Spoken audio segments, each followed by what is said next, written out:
So the congressional hearings were a bust. Twitter's Jack Dorsey and Facebook's Sheryl Sandberg both got off scot-free with no serious threat of regulation made. It did come up, but it was never seriously on the cards. Not that I wanted to be. I would prefer an Internet Bill of Rights, but simply put, these politicians facing Dorsey and Sandberg were woefully unqualified to address them or the issue of internet censorship. A bunch of elderly politicians completely clueless and out of touch with social media and internet culture are obviously not quite the right people to tackle this problem. The whole affair descended into a boring dog and pony show.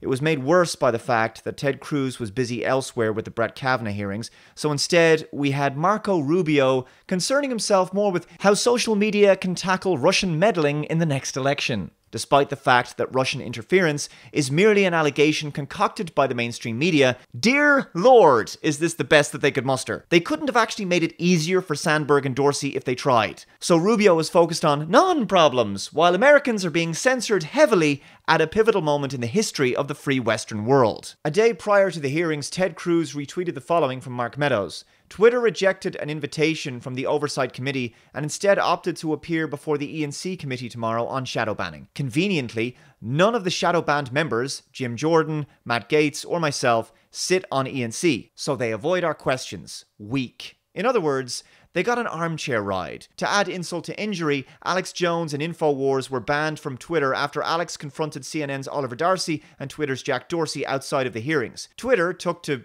Twitter to say the following. Today, we permanently suspended Alex Jones and InfoWars from Twitter and Periscope. We took this action based on new reports of tweets and videos posted yesterday that violate our abusive behavior policy, in addition to the account's past violations. Haha, yes, those past violations. Again, nothing substantial, nothing defined. Keep that nice and vague. We saw some videos of him getting in the face of a public figure, so he's removed now. As we continue to increase our transparency around our rules and enforcement actions, we wanted to be open about this action, giving the broad interest in this case. We do not typically comment on enforcement actions we take against individual accounts for their privacy. So, the entire time, they're saying, we had this big hearing about how we're not censoring people. The biggest censorship story, of course, in recent weeks was Alex Jones getting censored. But we're not censoring here at Twitter, but immediately after, we censored him. What are you talking about transparency for? You've said nothing here. You've explained nothing about why you banned him. You just included a link to some generic support page on harassment and abusive behavior. Now, I personally think that Alex went overboard with his comments, but that's no reason for a social network to remove somebody. And he had every right to feel aggrieved, given that CNN actively lobbied to have him shut down on social media. We will continue to evaluate reports we receive regarding other accounts potentially associated with Alex Jones and InfoWars, and will take action if content that violates our rules is reported or if other accounts are utilized in an attempt to circumvent their ban. And following that, Paul Joseph Watson, who wasn't even at the hearings, through guilt by association, is slapped with a 12-hour ban on Twitter while they conduct some sort of review. It's so bizarre what's happening now. And I can't help but wonder if things had gone a little bit differently at these congressional hearings, that maybe this wouldn't have happened, because it seems Twitter now feels vindicated in its censorious policies. Okay, these congressional hearings have had the opposite effect. Trump has to be looking at this going, I wanted them to actually tackle this ongoing censorship issue in light of the banning of Alex Jones across multiple platforms last month on the same day, and instead, he's now censored even further. What the hell is going on? Of course, this has nothing to do with the midterm elections, I'm sure. Alex Jones is now banned on all major social networks and has been made even more of a free speech martyr than ever before. Regardless of what you think about the man, if social media censorship is going to be dealt with, it seems that once again, Trump cannot rely on lackeys and spoofers. He needs to actually take care of this himself.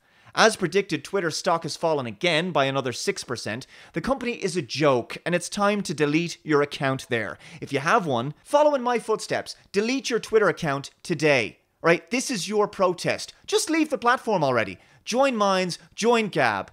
They are suitable replacements.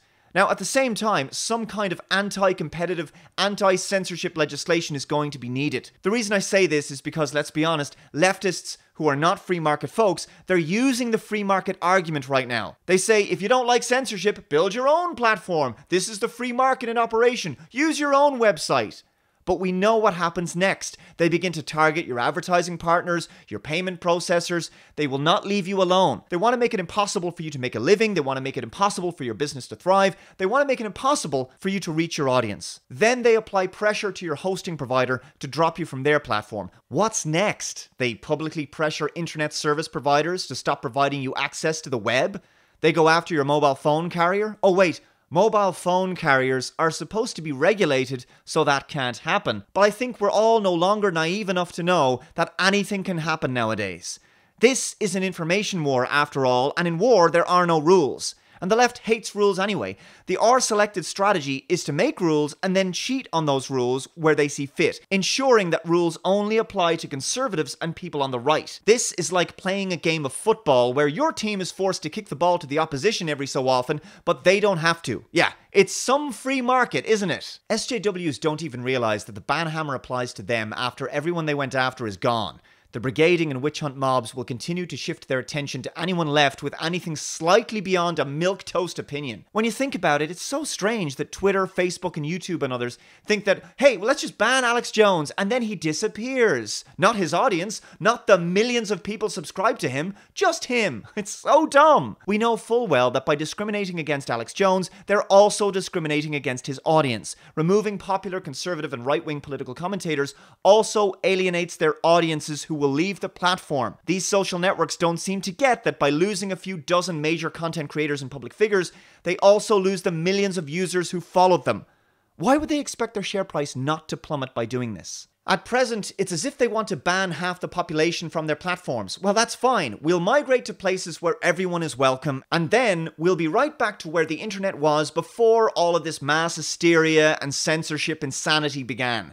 Like I said before, Twitter won't recover from this. Long term, the platform will become irrelevant. But the deeper issue is the corporate lobbying, the cronyism, and the collusion that's happening, which is designed to distort the truth and prevent the public from accessing alternative sources of information, news, and points of view. That is going to take some kind of internet bill of rights and some alt-tech innovations to circumvent the censorship machine. But in the meantime, you can delete your Twitter today.